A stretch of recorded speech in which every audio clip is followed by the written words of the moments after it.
Okay, 2 more weeks, Slings family. Jeff Cranford back here with you. We're going to kind of starting to put a little button on this whole idea. It's not just an idea. It's again, the assurance of things hoped for, the kind of conviction of things we cannot see. Faith is, again, let's restate, the entry into an unseen realm. How do we enter?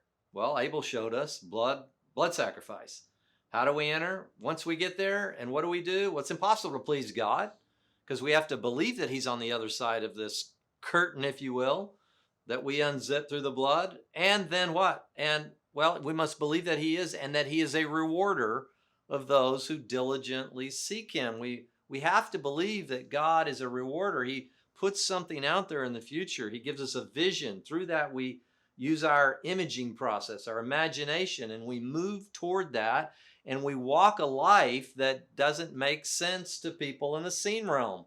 There's no way to take part in the cosmic restoration project without looking weird to people that only operate in the seen realm. It's impossible. If you're trying to straddle those two worlds and have nobody think that you're strange or that you're doing weird things, that's not going to happen. There is no way.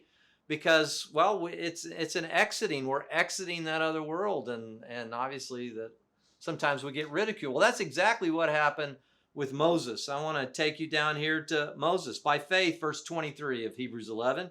Moses, when he was born, was hidden for 3 months by his parents. Here they are, taking part in this restoration project.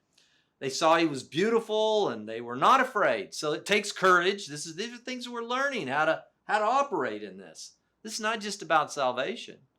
Salvation doesn't just take it doesn't take courage just to go out and say a sinner's prayer and then go back to your life in the seen realm. It takes courage to enter into that realm. And it goes on, verse 25, choosing rather to endure ill treatment with the people of God than to enjoy the passing pleasures of sin. This is what Moses did by faith. The passion.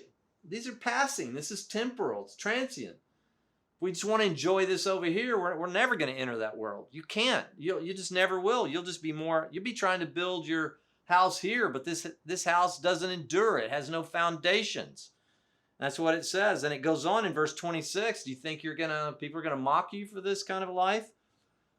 Moses considered the reproach of Christ greater riches than the treasures of Egypt. Egypt is a type of the world. And it says, for he was looking to the reward. Well, you're not supposed to think about rewards. Well, Moses is being commended to look forward to the reward. Why? By faith he left Egypt, and he didn't fear the wrath of the king, and he endured as seeing him who is unseen. See, what it's saying is this: Moses is like he's entering this realm, and he's over here, he still can't see God.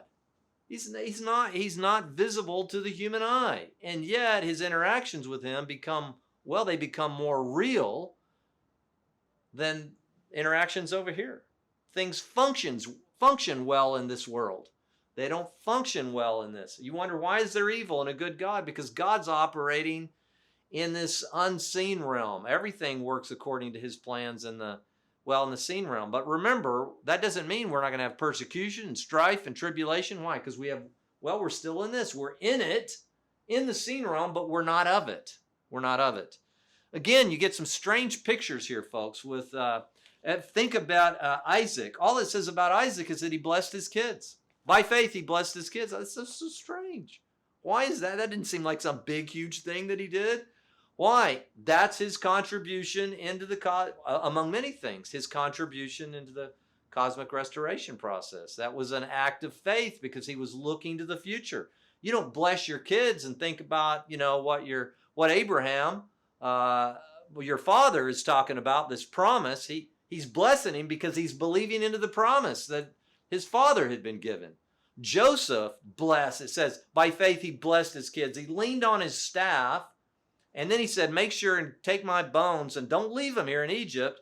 You take them. I think he was thinking about the resurrection. Maybe Joseph was one of those that when Jesus was raised, it says that there were others that were seen around the city that had been raised as well. I don't know. That's a little bit speculative, but I wonder if he was looking forward to resurrection.